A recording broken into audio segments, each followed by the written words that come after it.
Hello everybody, welcome back to Healthy Nasty Kitchen TV. I'm Giuseppe, your host, and I'm very delighted to see you back on this channel. This is what I'm gonna show you today.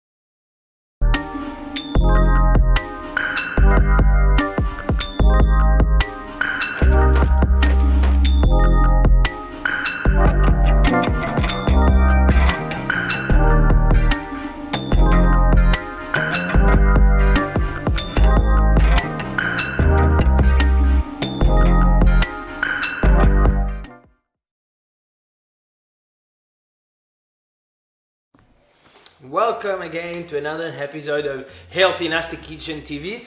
Today I'm gonna show you how we make the Biga to make a sourdough loaf. So it's just a longer, drier fermentation of the main component, which is starter, flour and water. I'm gonna show you that right now. So we start by pouring some water into a bowl, which is very important. Just like that. And we have 200 grams of water. 220 grams of water, and then we use some starter. Of course, we have 50 grams of starter to mix through. Here we go, 50 grams of starter, and then we need to mix the flour.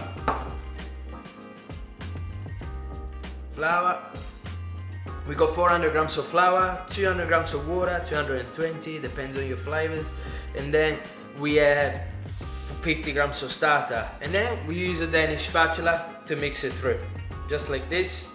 It's important that we mix through. It doesn't have to be essentially mixed completely. Even if it looks a bit dry, it's okay, as long as the main component and the starter has been through the mix. As you can see, I just made a Biga here, but yesterday I made one. Usually needs to ferment between 12 and 24 hours. So I fermented mine for 12 hours. I made one last night that you can see in the white bowl here, and it's perfectly proven. It looked exactly like this one last night before I went to bed, and then I put this beautiful beeswax on top to keep it nice and safe, and that's what we got. At this point, we need to rehydrate it, put the flavor, put the salt, put more flour and water, mix it together, and let it prove for a bit. Let's say half an hour, an hour. It doesn't have to prove double, otherwise you will break, because you need to understand that now the 75% of the flour that we need in the recipe, it's already been used and mixed with the starter and the water. And if we work it too much, the gluten will disappear. So this fermentation, it's longer at the beginning and very short at the end.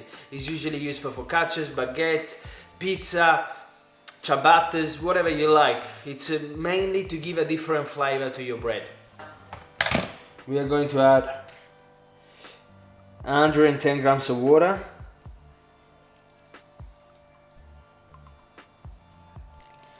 And we sit the dough there.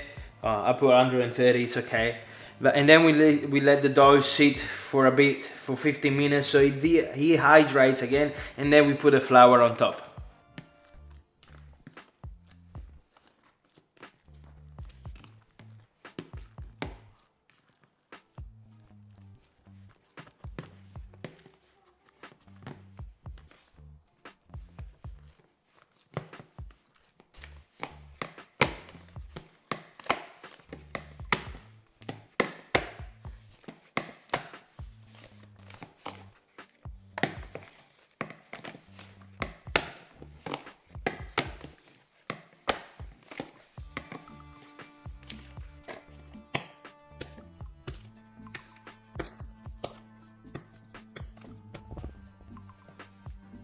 Keep mashing it.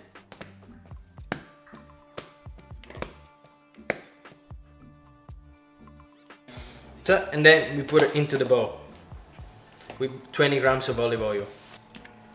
So you see, the dough with the Biga is already proving.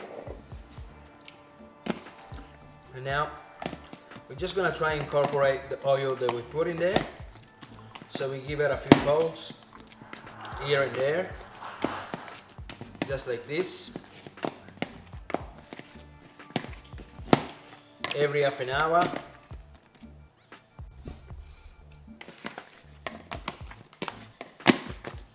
See, this one is proving beautifully now.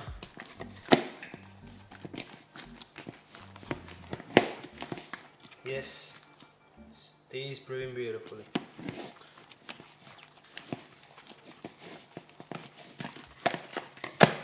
Beautiful. Cover it. I'll show you later. You can see this is a beautiful fermentation. That's a beautiful fermentation.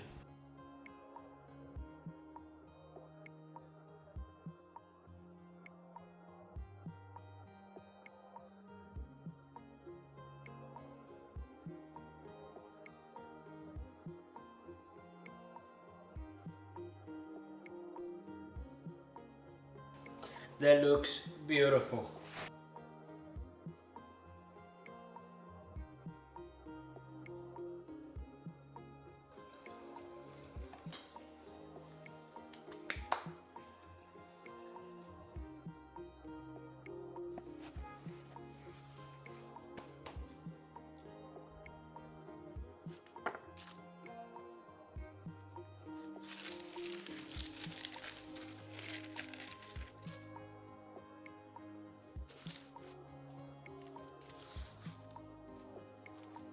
It's 4:10 a.m.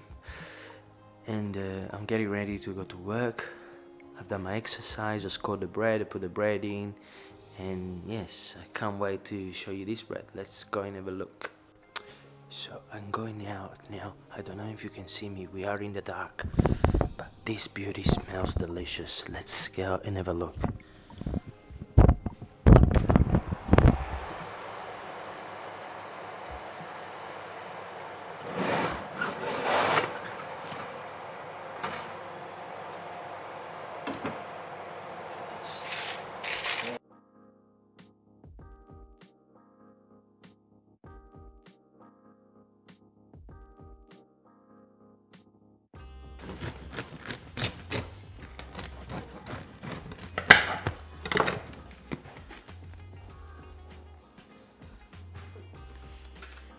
It is dense,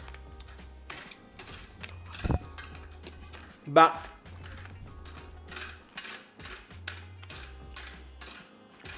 actually tastes delicious. Not too sour. I like it. Yes, at the end, made the sourdough bread with the Biga. I wasn't really happy. And I wasn't really happy because I wasn't able to become aware of understanding how the bread was working and fermenting. So I think I over fermented at the beginning and it lost a bit of strength during the baking time, because the bread actually looked under fermented, but it was so puffed and so fluffy that I think I really think that I should have baked it probably not 12-15 hours after, but just straight away. Like, once you mix the water and the flour at the end onto the Biga, you make it ferment, double, and you shape it straight away and bake it as soon as you can. I think that would be the better option to go with Biga, because when we do that at work with the ciabatta, we actually making the Biga the day before, we making the ciabatta dough, then we shape it, we cut it, and we bake it straight away. So I think it should be made the same way also with the sourdough method also. Yeah, I guarantee you that. So thank you for watching this video again. If you haven't subscribed yet, please consider subscribing. They help us growing and keep producing these videos for you. As you know, we are not putting ads anymore on the content that we're producing. We're trying to only do content that's valuable for you and not for us. And if you like it, put a like, share it with your friends, and I hope to see you in the next video. Oh yes, don't forget, we also are on Instagram, we also are on email at giuseppe@nastykitchen.com, and my website is nastykitchen.com. Come and see us there and subscribe to the mail list, because we're gonna drop content and recipes every week. Goodbye guys, I just want to say goodbye. Thank you for watching this video and I'll see you next time. Bye bye.